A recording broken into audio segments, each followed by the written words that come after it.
unos años, te hablo de hace 10, 15, 20 años máximo, se comercializaban unas sustancias que, que eran prohormonas, que las prohormonas son un grupo de sustancias que son como los esteroides, son como esteroides orales, es decir, es una sustancia que tú cuando la ingieres la metabolizas y luego se convierte en una hormona, como si fuera un esteroide igual. Bueno, pues esas sustancias se vendían como suplementos Mm. y la gente las consumía y cientos de personas, miles de personas, consumían esas sustancias como si fueran suplementos y no eran suplementos, eran como esteroides literalmente. De Mm. hecho, mucha gente que sufrió efectos secundarios como ginecomastia, etcétera, por culpa de esas sustancias y se vendían como suplementos. ¿Por qué? Por falta de información. Si en ese momento la gente supiera, esto no son suplementos, estos son fármacos que tienen estos efectos secundarios, la gente no los consumiría, o al menos la gran mayoría no los consumiría. Pues yo creo que ahí se ha demostrado que la falta de información nunca es la solución. No es la solución. Me recuerda a una conversación típica como con padres. En mi época no había tanto conocimiento de las drogas y por eso tanta gente consumía. Ahora que si tú tienes la información, tienes el poder de elección. Yo sé Exacto. que si tomo esto, me va a pasar esto. Yo lo sé, yo soy responsable de mi elección. 100%. 100%. Si prohíbes algo, si no hablas de algo, lo que estás haciendo es tratar a las personas como si fuesen niños pequeños. Tal cual. Y aquí somos todos adultos y la libertad, en mi opinión, tiene que ser lo primero En todo, ¿sabes? En Que todo. cada uno se sienta libre de tomar sus propias de decisiones. escoger lo que quiera hacer. 100%. Pues bueno, hemos hablado ya mucho de suplementación y ahora podríamos pasar a hablar de otros aspectos que también tienen mucho que ver con la hipertrofia, como podrían ser los hábitos. Hmm. ¿Qué 3, 4, 5 hábitos dirías tú que directamente te encaminan hacia la hipertrofia? Buah, yo diría, el fundamental, que es el que más gente falla, yo creo, es el descanso, es dormir bien. Para dormir bien, lo primero son generar unos hábitos para poder dormir bien, es decir, intentar acostarse siempre a la misma hora, intentar tener la habitación con poco ruido, fresca, unas condiciones ideales, intentar las últimas horas del día exponerse lo menos posible a luz azul, es decir, pues no utilizar LEDs, no utilizar pantallas o dispositivos como el ordenador con pantallas blancas, es decir, intentar poner un filtro de luz azul o colores cálidos. En casa yo, por ejemplo, también tengo bombillas que son de color rojo. También, bueno, no son rojas, pero vamos, casi rojas. Muy cálidas. Muy cálidas. Y eso hace que nosotros durante todo el día tenemos en la glándula pineal una síntesis de melatonina. Esa síntesis de melatonina va aumentando a medida que se hace de noche. Entonces, ¿qué pasa? Si nosotros nos exponemos a una luz blanca, la síntesis de melatonina se disminuye muchísimo, es decir, prácticamente se inhibe. Y cuando nosotros nos ponemos a unas luces más cálidas, esa síntesis de melatonina pues no se ve tan afectada. Entonces vamos a tener concentraciones de melatonina más altas. Las concentraciones de melatonina lo que dirigen es cuándo te quedas dormido y cuándo te despiertas. Y también la calidad y profundidad de ese sueño. Entonces, nosotros por la mañana cuando nos despertamos es que nuestros niveles de melatonina han caído mucho y por eso nos despertamos, junto con un pico de cortisol. Pues el dormir bien es lo más importante para ganar masa muscular, porque de hecho hace poco hice un vídeo sobre esto, que hay estudios en los que se pone a un grupo de personas a dormir 8 horas y media, otro grupo a dormir 5 horas y media, y con la misma dieta, ajustada a cada una, es decir, imagínate, el mismo déficit calórico, pues una pierde 2 kilos de grasa y la otra pierde 1 kilo de grasa y 2 kilos de músculo, ¿sabes? Influye una barbaridad. ¿Por qué? Porque el dormir regula las concentraciones de testosterona, las concentraciones de hormona de crecimiento, las concentraciones de cortisol y todo esto. Si tú duermes bien, perfecto. Pero si tú duermes mal, generas menos niveles de testosterona, niveles de hormona de crecimiento más bajos, niveles de cortisol más altos. Es el entorno perfecto para perder masa muscular o para no ganarla en caso de estar en superávit energético.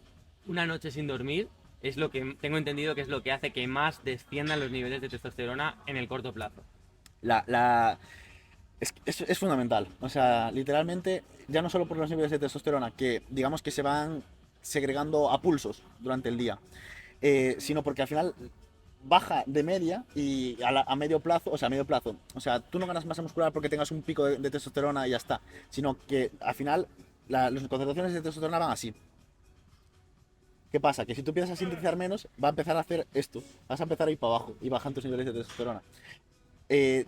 Si más o menos se mantiene dentro del rango de normalidad, tus ganancias de masa muscular van a ser similares. Ahora, cuando tú, por ejemplo, sufres mucho estrés o te pasas mucho tiempo sin dormir, tus niveles de testosterona pueden caer por debajo de la normalidad y seas como una persona que tiene hipogonadismo, es decir, que tus niveles de testosterona sean muy, muy bajos. Y ahí, desde luego, vas a ganar mucha menos masa muscular, vas a ganar mucha más grasa y en caso de estar en superávit energético, es decir, en fase de ganancia de masa muscular, vas a ganar muchísima más grasa. Esta es una de las mini guerras que tengo yo en casa. Ya estoy consiguiendo cada vez lo de tener luces más cálidas por la noche. Solo me falta conseguir convencer a la jefa de que tiene que estar fría la habitación. Ella siempre cerrar ventana, poner la calefacción. Que esté y se fresca. se nota una mejoría del descanso cuando el ambiente está fresquito. Yo lo noto un montón. Más que ver en verano, como no tengas lo mal que se duerme, Lo lo mal poco que que se se duerme en verano, descansa. sí. Y luego ya, en plan, bueno, calidad del sueño, horas de sueño. Lo ideal sería dormir más de 7 horas y media para prácticamente todo el mundo. Así que es cierto que hay personas que rinden igual de bien con menos horas de sueño, pero menos de 7 horas de sueño no es lo óptimo en ningún contexto. También te digo, si tú duermes menos de 5 horas, si tú duermes entre 5 o 4 y media y 7, probablemente al día siguiente estés hecho mierda, te encuentres fatal, no puedas con nada, y sin embargo duermes 3 horas y como no te ha dado tiempo a descansar tan profundamente, probablemente estés fresco. Luego al final del día siguiente vas a estar la puta mierda, pero por la mañana vas a estar fresco, ¿sabes? Sí. Entonces yo siempre digo, cantidad, calidad y buenos hábitos, es decir, llegar a la cama con la cabeza tranquila, en plan vale, mañana es un nuevo día, mañana tengo que hacer estas cosas, pero las tengo anotadas. Llevo un par de horas ya con una exposición a luz azul muy baja, pantallas lo mínimo posible y llegar tranquilo a dormir. Porque yo, por ejemplo, yo soy doctor, he hecho una tesis doctoral. Durante mi etapa de tesis, yo aparte de dormir poco, vivía muy estresado. Entonces yo por la noche cuando me iba a dormir, siempre estaba, mañana tienes que sacar las muestras del congelador, mañana tienes que sacar esto, y tío, hacía que durmiera mucho peor, que me costara mucho más conciliar el sueño, que mi descanso obviamente fuera menos profundo. Y como segundo factor, el estrés. O sea, el estrés te cambia la vida completamente. O sea, yo cuando estaba tan estresado, no sabía que estaba tan estresado. O sea, cuando acabé la tesis, mi vida empezó a ser diferente. Yo decía, hostia, me falta algo. Estoy viviendo y yo voy por la calle, voy a comprar y digo, me falta algo. O sea, me encuentro raro. Y era que no tenía el estrés. Sí, sí, sí. O sea, es una barbaridad. Yo viví con 2 años, o casi 3, con unos niveles de estrés tan altos que cuando acabé la tesis, yo me notaba raro. Decía, me falta algo. O sea, y era que no tenías estrés, tío. La mochila que te había La mochila, sacado es como una encima. mochila. Claro. Pero es una locura lo que se nota. O sea, no te das cuenta hasta que lo pierdes. Porque cuando lo llevas, pues eso es como tener sobrepeso. Imagínate, tienes un sobrepeso muy grande, tú lo llevas contigo. Pero cuando te lo quitas dices, hostia, qué ligero me encuentro.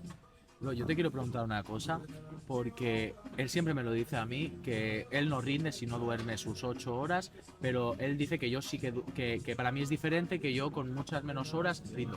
¿Cómo sé yo realmente si estoy rindiendo? O sea, no sé si estoy rindiendo, si con 5 horas o 6 horas de sueño yo ya estoy a mi 100%, porque yo me noto que estoy bien, pero quizá hay algo que pueda determinar, algo que yo pueda ver que me hace falta más sueño. Tú prueba a dormir durante un par de días esas 8 horas o 8 horas y media y cómo te encuentras, porque con un día no es suficiente. Tienes que, digamos, generar un pequeño hábito. Y si con ese pequeño hábito dices tú, yo me encuentro exactamente igual o me encuentro mejor, entonces para ti no estabas durmiendo lo suficiente. Lo que pasa es que estás acostumbrado a eso. Lo voy a hacer. Pruébalo.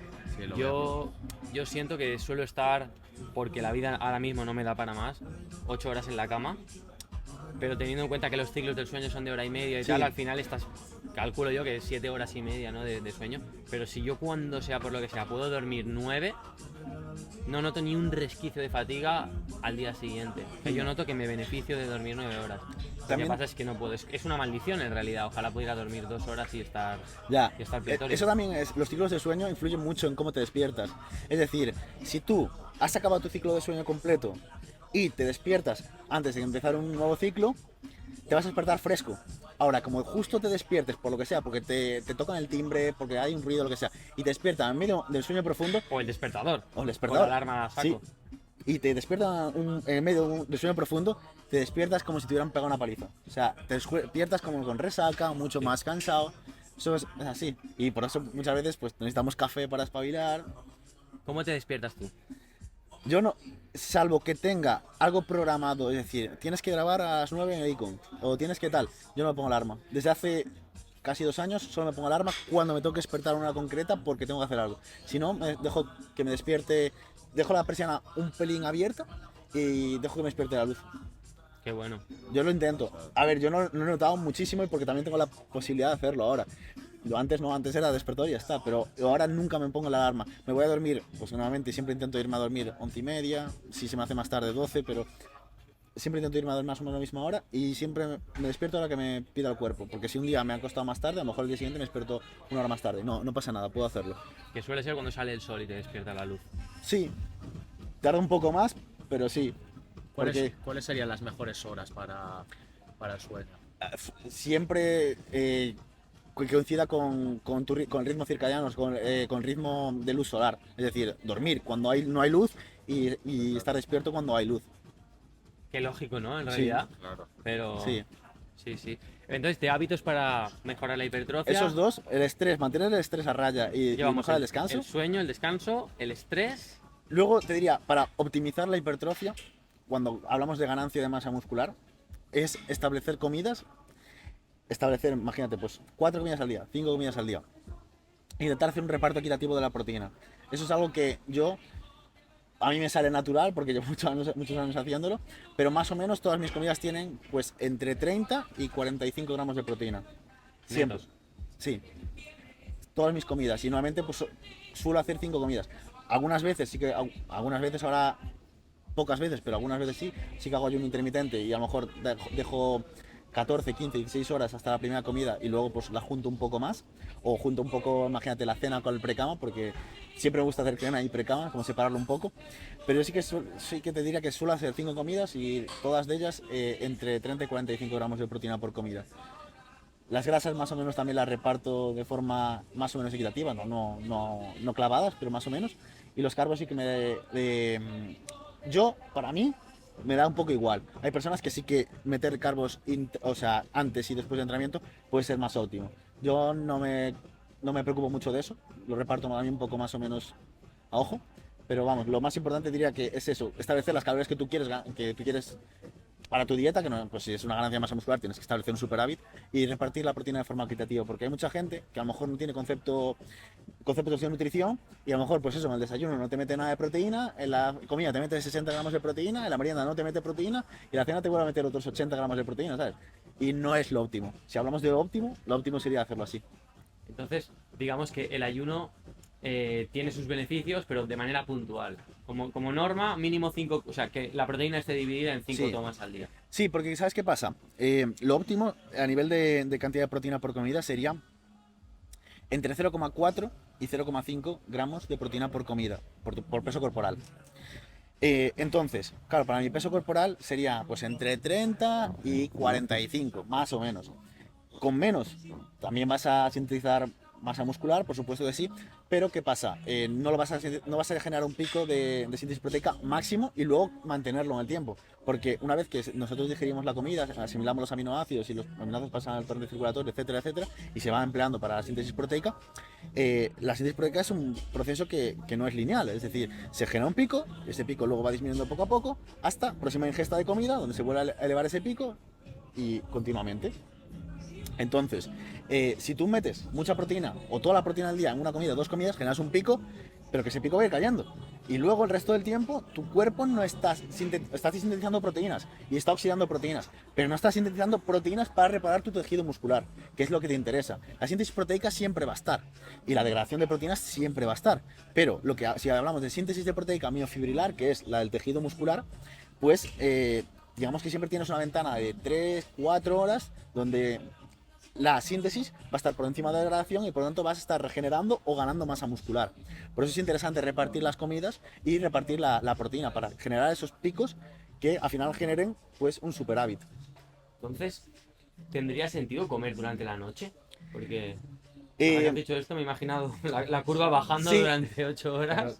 Realmente no tienes, o sea, Tiene sentido, pero no tiene sentido. Es decir, nosotros tenemos una capacidad máxima, por así decirlo, de utilización de proteína, y lo que se ha visto es que entre 1,6 y 1,8, digamos que sería una cantidad suficiente y adecuada y en muchos contextos la cantidad idónea para reparar tejido muscular, para ganar masa muscular, digamos que en la mayor parte de los contextos. Con dosis un poco más altas de proteína, incluso hasta 2,2 gramos de proteína por kilogramo de peso corporal al día, se ha demostrado que se producen las máximas adaptaciones musculares. Todo lo que metemos a mayores probablemente no nos sirva para ganar más masa muscular. Probablemente lo utilizamos para sintetizar otras proteínas, porque las proteínas no solo están en el tejido muscular, también las enzimas son proteínas. También el pelo, la piel, las uñas. O sea, la proteína está en muchas partes de nuestro cuerpo. Entonces, digamos que para lo que sería el tejido muscular, con 2,2, según los últimos estudios, la revisión de Morton y la de Taguagua, más de 2,2 gramos de proteína probablemente no sirvan para ganar más masa muscular. Entonces, si tú haces una comida más extra por la noche y metes más proteína, probablemente no vas a poder sintetizar más proteína.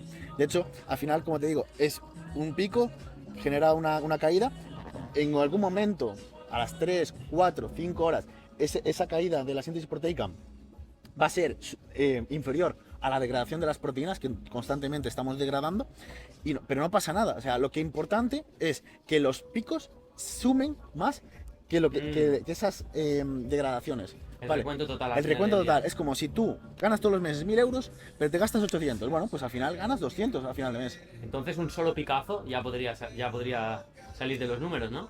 No te van a salir por una razón, porque tú metes un picazo y durante 3, 4, 5, ponte 6 horas vas a sintetizar más proteína de la que vas a degradar, pero las otras 16, 18 horas van a estar por debajo y vas a acabar perdiendo, ¿sabes?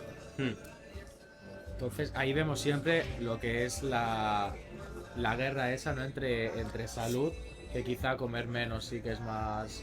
Claro, ¿no? salud y rendimiento. Salud y rendimiento. Siempre están Claro, reñidos. Las dos cosas si tú ahí- buscas optimizar, maximizar, que es ganar lo máximo de masa muscular, eso ya no es salud. ¿Por qué? Porque de hecho sabemos que tener tejido muscular es saludable, pero tener mucho tejido muscular no es saludable, es un sobrepeso. Pues el sobrepeso puede ser a través de la grasa o puede ser a través del tejido muscular, pero es sobrepeso a fin de cuentas. Entonces, tener tejido muscular sí que es saludable. Al final el tejido muscular es lo que nos hace que nos podamos mover. Si no nos podemos mover, vamos a ser personas sedentarias, va a empeorar nuestro perfil lipídico, va a empeorar nuestra resistencia a la insulina, va a empeorar todas las consecuencias que pueda haber a nivel metabólico, van a empeorar. Y además el tejido muscular se ha visto que produce mioquinas, produce ciertas moléculas que participan en la inflamación, participan en muchos procesos orgánicos y fisiológicos. Entonces es como un órgano más, es un órgano más muy importante. Entonces, ¿qué pasa? Si nosotros tenemos mucha masa muscular, al final se ha visto que las poblaciones más longevas tienen menos masa muscular porque es algo que hace que gastemos más calorías, que necesitamos más nutrientes para poder mantenerla. No es algo saludable, por así decirlo. Un culturista, por así decirlo, no es la definición de persona saludable. Yo tengo, ahora que has hablado de saludable y de culturismo, ¿cuáles son las principales? Es un poco putada esta pregunta, tal y como estamos en el contexto de lo que hemos hablado de héroe, pero ¿de qué muere un culturista? Los culturistas que utilizan farmacología, Sí. normalmente las muertes repentinas suelen ser por uso de diuréticos, por un mal uso de los diuréticos. Los diuréticos son un grupo de medicamentos que se utilizan principalmente pues, para la función renal y hacen que el riñón excrete agua, excrete sodio, excrete minerales. Bueno, pues mal usados los diuréticos te pueden matar porque producen un fallo renal y si el riñón no funciona, pues lo palmas, así directamente. Cuando un culturista fallece por edad, normalmente fallece o bien por un infarto. Es decir, ese infarto normalmente viene provocado por haber generado una alta cantidad de placa arteriosclerótica, que es, digamos, que alrededor de tus arterias se forma una pared muy rígida, se va tapando, no puede pasar la sangre, se forma un coágulo, se queda ahí, no pasa la sangre al corazón, corazón revienta, un infarto, vamos, un infarto que le puede pasar a todo el mundo. Sobre todo a medida que envejecemos tenemos más cantidad de placa arteriosclerótica, es decir, como nuestras tuberías se van llenando de mierda y no pasa la sangre, no pueden pasar los nutrientes para el resto del cuerpo. Pues, ¿qué ocurre? Cuando los esteroides, por diferentes vías, lo que hacen es empeorar el perfil lipídico, bajan el colesterol HDL, aumentan el LDL, aumentan los triglicéridos, etcétera, etcétera. Al final lo que hacen es aumentar esta placa arteriosclerótica y eso es difícil de revertir. Por no decir, no es imposible, pero es muy difícil de revertir. Entonces, con los años, el hecho de acumular más placa arteriosclerótica, más placa esclerótica, pues se produce una rigidez arterial, se produce pues eso, unas arterias muy tupidas y es lo que aumenta la probabilidad de que tenga un infarto. Es decir, un día que un coágulo de sangre no dé pasado, pues ahí has petado. Las personas que sin ser culturistas también se mueren de infartos y se mueren exactamente por lo mismo. Una persona con sobrepeso tiene un peor perfil lipídico, más LDL, más colesterol total y produce lo mismo. ¿Qué pasa? Que pues un culturista puede que le ocurra más joven porque los fármacos hacen que esto se acelere. Y cuanto más tiempos pasemos con un perfil de lípidos malo, con mucho colesterol total, con mucho LDL, con bajo HDL, pues más probabilidades de que esta placa arteriosclerótica aumente más rápidamente y más posibilidades de que nos dé un infarto a medio plazo. No a corto plazo. Tú usas esteroides un año y no te va a dar un infarto. O sea, da igual la cantidad de esteroides que utilices, ¿sabes? No te vas a producir un infarto porque no te da tiempo. Te puede pasar por otras cosas, pero por un infarto por la placa arteriosclerótica no. Luego, el hígado, la gente piensa que los esteroides son malísimos para el hígado. Y sí y no. Es decir, los esteroides inyectables apenas tocan el hígado. O sea, tiene un efecto muy, muy leve sobre el hígado. En el hígado se metaboliza todo. Se metaboliza el alcohol, se metaboliza en cualquier droga, se metaboliza en el 90% de los fármacos o el 100%. O sea, todo se metaboliza en el hígado. Todos los tóxicos se metabolizan en el hígado. Entonces, los esteroides orales, para que puedan ejercer su función, pues llevan una modificación en su estructura, que es una 19-alfa-aquilatación, y eso se metaboliza en el hígado, para poder ejercer luego su efecto, digamos, positivo sobre la síntesis proteica. Entonces, los esteroides orales sí que dañan el hígado, generan un estrés hepático, generan un daño hepático, impiden el flujo de la bilis hacia, bueno, un montón de patologías, lo que se llama colestasis. Todo esto daña el hígado. Entonces, ¿puedes cargarte el hígado por utilizar esteroides orales? Sí, a largo plazo, pero sí.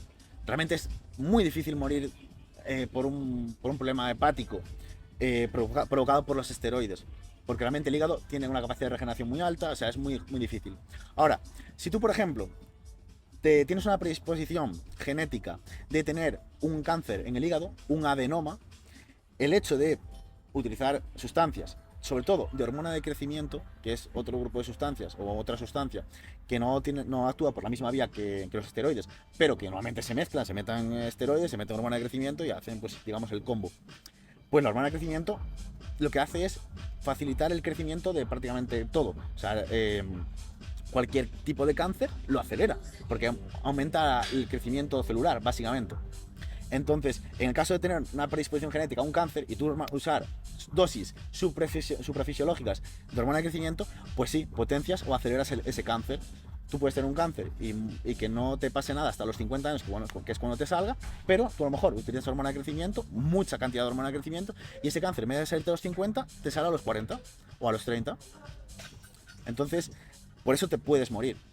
Luego, la mayor parte de los efectos secundarios, te diría, son visibles visualmente, es decir, ginecomastia, caída del pelo, salida de acné, barba, o sea, pelo, muchas cosas, pero que te mate realmente, por un lado, a nivel cardiovascular, a nivel hepático complicado, los diuréticos, pero por ser usados mal, y a nivel renal. A nivel renal es donde más probabilidad de que te mueras o de que sufras que tengas que hacer un proceso de diálisis.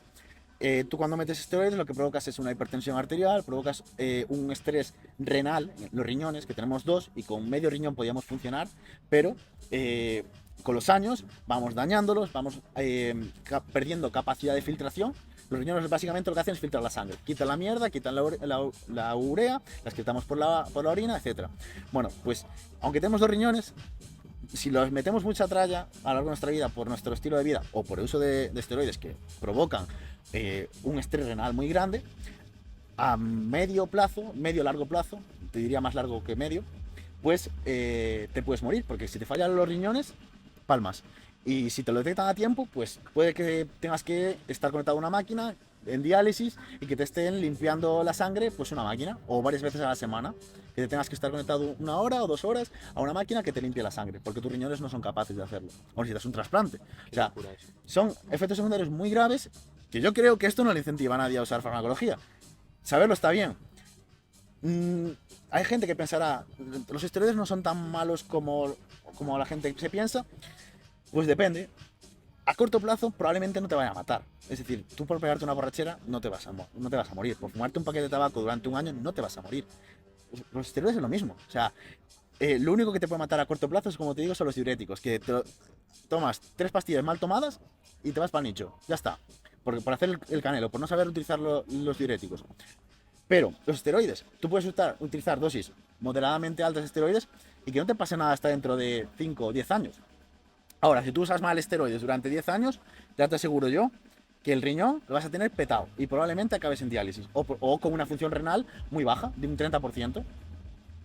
Esas cosas pasan y hay gente que solo se preocupa, pues, el pelo, las tetas, el acné, cosas que se ven. O las chicas, por ejemplo, que se les note la voz, que se le engruese la mandíbula, que le cambie la forma de la cara. Esos efectos son leves, es decir, son visuales, pero no son efectos secundarios a nivel orgánico que realmente son los que te acortan la vida. O sea, realmente los efectos secundarios malos son los que no se ven. Los que no se ven y, como te digo, ocurren a medio plazo, medio-largo plazo. 10 años, 15 años, con menos de 5 años, realmente es difícil estar jodido. O sea, tienes que hacerlos pero que muy mal y usando dosis muy altas. Podemos decir que todos estos efectos son dependientes de la dosis y del tiempo de uso, ¿no? Exacto. 100%. Dosis, sustancia en concreto, porque algunas sustancias son más seguras que otras, y tiempo de uso, la exposición a una sustancia. Eso es la clave.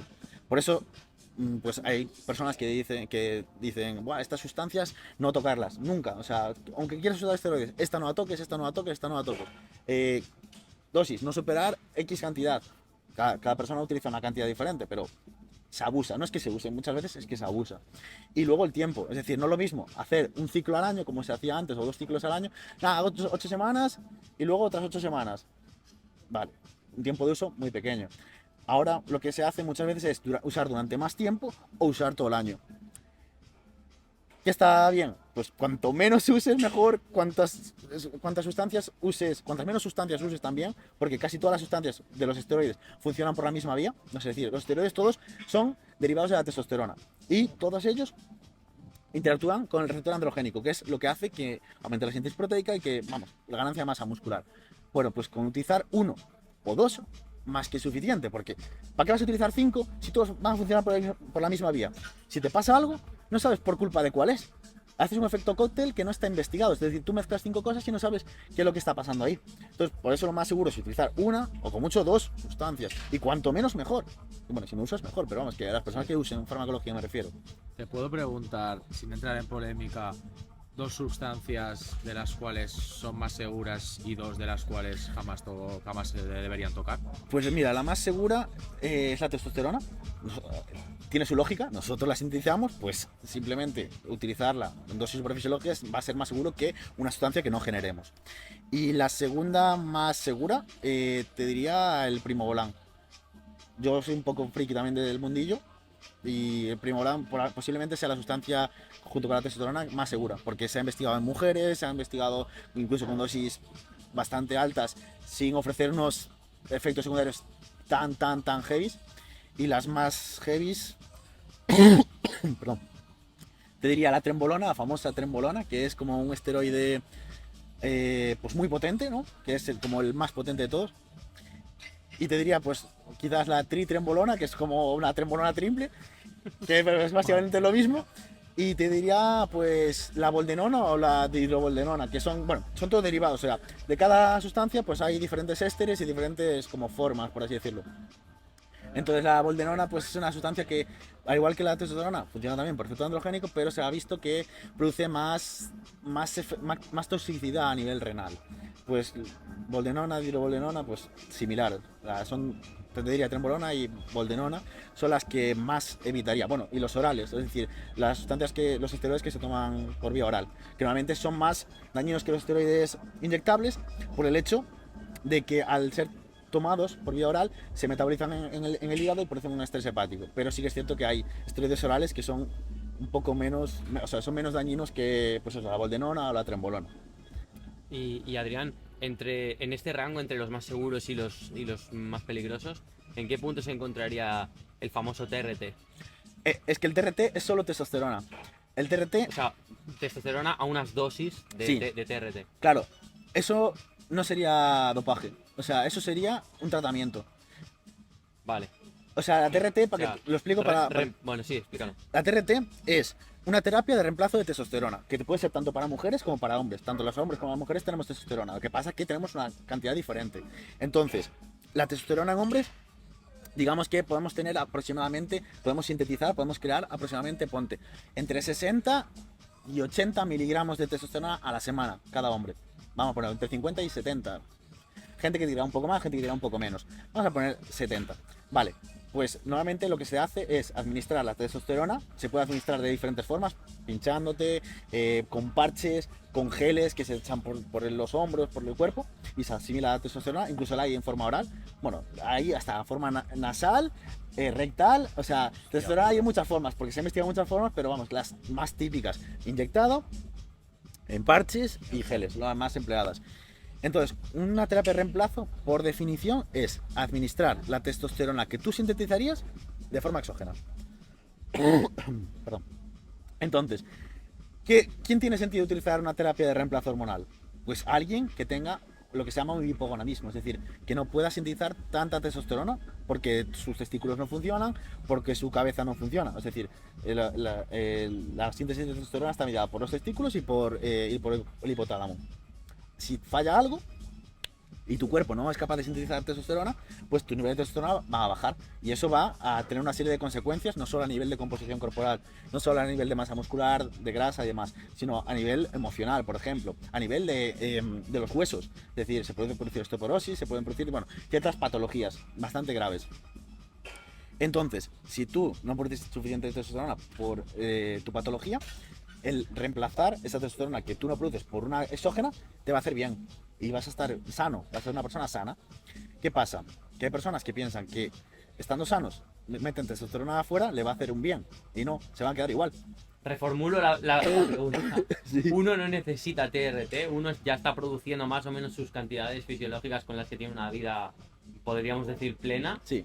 pero quiere aumentar ligeramente esos niveles. ¿En qué punto de seguridad se encontraría eso? Que ya no sería TRT. Había Claro. dicho TRT, pero eso ya no Eso ya no es TRT. O sea, aunque todo- muchos dicen, estoy en Claro, TRT y en realidad... Claro, se todo está- lo que supere tu producción endógena, eso ya no es TRT, eso te estás ciclando, con más o menos cantidad, pero te estás ciclando. O sea, si no quieres decir ciclarte, puedes decir, estás haciendo uso de sustancias o estás haciendo uso de testosterona, como tú quieras.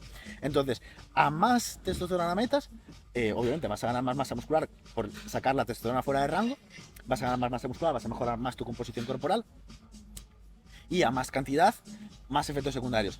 ¿Qué pasa? Con la testosterona y con la mayor parte de los esteroides, cuando tú sales del rango fisiológico, es decir, tú empiezas la testosterona y llegas a... Tú ponte que una persona normal está entre 2 y 10. Vamos a poner 2 y 10. Vale, tú metes 11, 12, 13. Vale, pues los efectos de ganancia de masa muscular van así. Van así, mejor dicho. 12, 13, 14, 15, 16. Vale. Los efectos secundarios van poquito a poco también, subiendo. ¿Y qué pasa? En vez de ser 10, tú ponte que estás en... Bueno, pones la testosterona a 100, por decirte algo. Vale, pues los beneficios ya van a empezar a hacer así. Se van aplanando. Y, sin embargo, los riesgos van haciendo una curva parabólica. Es Cada decir, vez más. cada vez en picado para arriba. Y esto cada vez va para abajo. Entonces llega un punto que realmente no te conviene utilizar más cantidad para los beneficios que trae. Es decir, por muy fuerte que te quieras poner, los efectos secundarios cada vez se multiplican más y las ganancias de masa muscular se minimizan muchísimo. Yo, por ejemplo, lo que te puedo decir es que hay mucha gente que piensa que cualquier cantidad de testosterona por encima del rango fisiológico es súper peligrosa. No. No, tú puedes, imagínate, tener el doble de cantidad de testosterona, que sería ciclarte ya. Imagínate utilizar 150, que puede ser el doble de lo que una persona produce de forma natural, 150 miligramos semanales, y tú apenas vas a tener efectos secundarios. O sea, tú te haces una analítica con 150 miligramos semanales durante 3-4 semanas, y a lo mejor no ves ningún cambio en una analítica. Y dices, pues ya estoy sano. Y si ya te Ni siquiera aumentan tus niveles. Sí, tus niveles sí, pero me refiero, no lo ves en plan estrés hepático, estrés renal, Vale. apenas, se ve muy poco. Incluso ni siquiera te aumenta el hematocrito, a lo mejor sí, perdón. El hematocrito son los glóbulos rojos, que esto es algo que se produce cuando más testosterona, más se incrementa el hematocrito y la sangre se vuelve más espesa y puede incrementar pues, el riesgo de padecer un infarto. Por eso los culturistas cuidan bastante el hematocrito, tienen en cuenta bastante las analíticas y el hematocrito. Entonces tú con 150, 200, 250, a partir de ahí ya sí, 100%, o sea, se te va... Es decir, tú tiras de un primero y muy difícilmente que te mates. Te tiras de un segundo y ojo, ya te puedes matar. Te tiras de un tercero y ya es muy difícil que te salves. Bueno, pues con 250 sería como un tercero, ¿no? Es decir, es difícil que te salves ya de que empeoren cosas. Empeore el hematocrito, que empeore pues, el filtrado glomerular, o sea, el trabajo del riñón, etcétera, etcétera. Si tú utilizas un gramo, es imposible que no sufras efectos secundarios. Es decir, te tiras de un noveno y tú 100% te vas a matar. O sea, te quieras o no. O sea, te va a pasar. O sea, te vas a sufrir efectos secundarios. El que sea, pero vas a sufrir. Y en la analítica se va a ver. Pues hasta 250 diría yo que... Y esto no es hacer apología. Es decir, si tú utilizas 250 miligramos de testosterona semanales y utilizas ciertos fármacos que minimicen el daño que te pueda generar, como por ejemplo fármacos que ayuden a disminuir la presión arterial, fármacos que ayuden a disminuir el colesterol o mejorar el perfil lipídico, pues quizás los efectos secundarios que sufras de utilizar 250 miligramos o 200 miligramos semanales durante, ponte, 6 meses, sean muy, muy pequeños, muy reducidos. Entonces, claro que tiene efectos secundarios. Y si no haces nada, llega un momento que algún efecto secundario te va a salir. Pero ni son tan malos o tan peligrosos a dosis bajas y son letales a dosis muy altas. Es decir, realmente si tú utilizas un gramo de testosterona sin control durante 3 meses, ya vas a ver tu analítica y vas a decir, estoy reventado. Estoy reventado y a lo mejor te ha salido por el camino porque no has tenido cuidado, te has salido ginecomastia, a lo mejor te acelera la caída del cabello, te ha salido mucho más vello corporal. Si tú utilizas una mujer testosterona, pues va a cambiar la voz, se le va a poner pues, una mandíbula mucho más acentuada, el tamaño del clítoris le va a aumentar, o sea, hay muchas cosas que pueden pasar. Pero vamos, respondiendo a tu pregunta, yo te diría que un TRT no tiene efectos secundarios, prácticamente nada, por eso es un TRT, en dosis de TRT. Todo lo que supere va a tener algún pequeño efecto secundario, que a lo mejor no lo ves en una analítica en 3 semanas o en 5 semanas, pero siempre todo lo que produzca un efecto va a generar otro efecto colateral en una parte de nuestro cuerpo. Te diría que hasta 200 miligramos, que nadie utiliza 200 miligramos, o sea, casi nadie utiliza tan poca cantidad, que se notaría a nivel de composición corporal, igual ganas masa muscular el doble de rápido, o 1,5 veces más rápida por lo menos, y sin embargo los efectos secundarios son bastante pocos, que esto es algo que comentó Villano hace poco también, hace cosa de un mes o así, lo he visto, y estoy totalmente de acuerdo, porque he visto gente que utilizando cantidades muy pequeñitas, por estar en TRT, que no es TRT, que es un ciclo, literal, es como se llama Blast and Crease, es decir, utilizar mucho, utilizar poco, lo que se llama un crease, y dices tú, hostia, tienes una analítica de una persona natural. O sea, tienes una analítica que no tiene alteraciones prácticamente, que está, entre comillas, sana. Adrián, una pregunta. El efecto secundario principal no es que tu cuerpo deje de producir esa testosterona. Tu cuerpo, en el momento que metes cualquier esteroide andrógeno, es decir, testosterona o cualquier otro, va a dejar de producir testosterona. ¿Por qué? Porque, bueno, la testosterona pues ya detecta, ve que tenemos unos niveles suficientemente altos y tu cuerpo dice, ya tengo suficiente testosterona, ¿para qué voy a producir más? Si ya hay. Entonces, lo que hace es bloquear la síntesis de LH, de FSH, que son las que mandan la señal para que luego sintetices testosterona. Entonces dice, nada de testosterona. Cuando tú metes cualquier andrógeno, simplemente el hecho de actuar sobre el receptor androgénico, que es lo que luego genera esa síntesis de proteínas, tu cuerpo ya dice, hay andrógenos en sangre, no necesito más testosterona, ya hay suficientes andrógenos, porque ha habido una activación del receptor androgénico. Entonces sí, el efecto más inmediato es la inhibición del eje. Cualquier, aunque tú utilices, por ejemplo, una terapia de reemplazo, si tú, imagínate, eres capaz de producir una unidad de testosterona al día y tú metes lo que sería normal, que serían, por ejemplo, 5, pues en ese momento que tú metes 5, tú dejas de producir una. O sea, tu cuerpo dice, que ya hay, no hay más. Ese es el efecto secundario siempre. Lo que pasa es que ese no te va a matar nunca. No, ese no te va a matar. Vas a ser un despojo, pero no te vas a morir. Te va a matar en vida. Va a acabar, por ejemplo, Pero no te va a matar. Ya, pero te va a matar va a en reducir vida. el tamaño testicular, por ejemplo. Los testículos como que se encogen, luego vuelven a su tamaño original si se cesa el uso de andrógenos o de testosterona. Pero sí, se reduce también la espermatogénesis, es decir, la síntesis de nuevos espermatozoides se reduce. Eso ocurre. Se recupera en totalidad. Depende. A más cantidad y más exposición se produce lo que se llama daño testicular, por ejemplo, y entonces no se acaba recuperando ni todo el tamaño testicular ni toda la síntesis de testosterona. Es decir, si tú normalmente producías 8 y usas durante 4 o 5 años, pues llega un momento que dejes de usar y a lo mejor en vez de producir 8 eres capaz de producir 6 o 5 o 3. Muy interesante. Hábitos para la hipertrofia. Llevamos 3. ¿Podrías resumir estos 3 y añadir el cuarto? A ver, yo te diría entrenar bien, y entrenar bien es un hábito muy, muy complicado. Es decir, tener una correcta programación de entrenamiento, llevar un control del entrenamiento, generar esa sobrecarga progresiva de la que muchas veces se habla para ganar masa muscular, pero yo creo que eso es clave, es decir, cada vez te tienes que hacer más fuerte. No me importa si lo anotas en un papel o te lo anotas en el teléfono o cada día dices tú, voy a intentar esforzarme más para meterle más kilos a la barra y sacar más repeticiones, pero progresar, es decir, tienes que hacerte más fuerte para ganar masa muscular. Puede que no a corto plazo, no ganes fuerza a una semana, 2 semanas, pero a 6 meses vista, a un año vista, tú tienes que hacerte más fuerte para tener más tejido muscular. Si no, de forma natural es muy difícil ganar masa muscular. Y ya no sé qué decirte más. Ya tenemos 4. Las 4 claves, es que son las 4 Sí. patas de la mesa, es decir, el descanso, el entrenamiento, la nutrición y el estrés. Te podría pedir que nombres esos 4 y los resumas muy brevemente, muy rápido. Las 4 patas de la silla que nos hacen ganar masa muscular son el descanso, dormir bien de forma de suficiente calidad y suficiente tiempo, minimizar el estrés lo máximo posible, controlarlo, comer adecuadamente, es decir, las calorías que nos tocan e intentar hacer un reparto lo más equitativo posible de la proteína y hacer un entrenamiento adecuado, es decir, hacer una correcta programación de entrenamiento, entrenar fuerte con mucha intensidad y progresar en las cargas a lo largo del tiempo.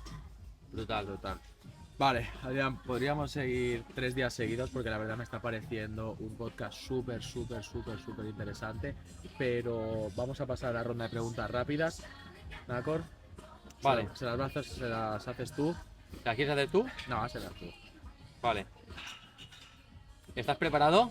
Tengo que decir, Una u otra de las dos. Vale, ¿Vale? dos Te van a opciones. dar 2 opciones y tú te tienes que quedar con una. ¿Vale? Súper Y rápido, pensando la primera rápido, que se te pase por la cabeza. vale, ¿Estás listo? va, Vamos a por ello. ¿Caminar o correr? caminar ¿Tortilla de patatas con cebolla o sin? con cebolla, ¿Amor o sexo? sexo, ¿Pizza o hamburguesa? hamburguesa, ¿Montaña o playa? playa, ¿Peli o libro? peli, ¿Mancuerna o barra? mancuerna, ¿Invierno o verano? verano, ¿Oversized o tirantes? tirantes, ¿Día o noche? día, ¿Perro o gato? gato. Total. Y para acabar, Adrián, ¿a No quién- se puede hacer ningún matiz, ¿no? Sí, puedes hacerlo. Los que quieras. Entre amor o sexo, si es hacer amor o tener sexo. Si es en pareja, amor. O sea, la pareja amor, en la cama sexo. Total. Y para acabar, Adrián, ¿a quién te gustaría ver en este podcast? Uf, ¿vale cualquiera? Que vale cualquiera. Pues mira, tengo un amigo que compite en culturismo natural también, que creo que es un puto crack de la biomecánica y creo que podríais hacerle un podcast bastante guay. se llama Yago de Heracles Fit, y me gusta mucho como programa de entrenamiento, vamos, también lleva muchos atletas competidores y creo que podría estar guay. No es alguien hiper conocido, pero yo creo que es un tío que puede aportar mucho. Genial, pues. Y Adri, ¿te puedo hacer una pregunta ya fuera de tiempo, que no tocaría hacerla, pero Sí. ¿cómo le dirías a una persona que justo ahora empieza, de forma muy resumida, que debe repartir los macros en su dieta? De forma muy rápida, aproximadamente 1 gramo de grasa por comida, por kilogramo de peso por corporal al día.